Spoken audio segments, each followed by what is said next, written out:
How to redeem Fashion Nova gift card online. So for this, open a browser and search for www.fashionnova.com and you have to log in to your account.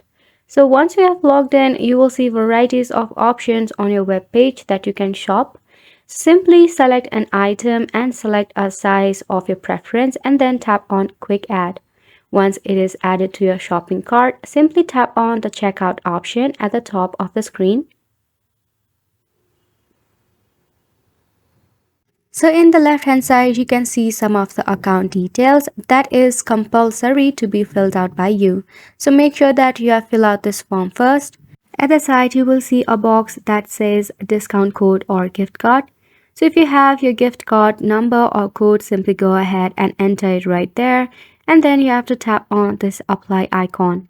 So if your gift card have something of a discount or a reward, you will be able to gain it from here. And that is how you can redeem a Fashion Nova gift card online. Isn't it simple? We hope you found this video informative and helpful to you, and thank you so much for watching.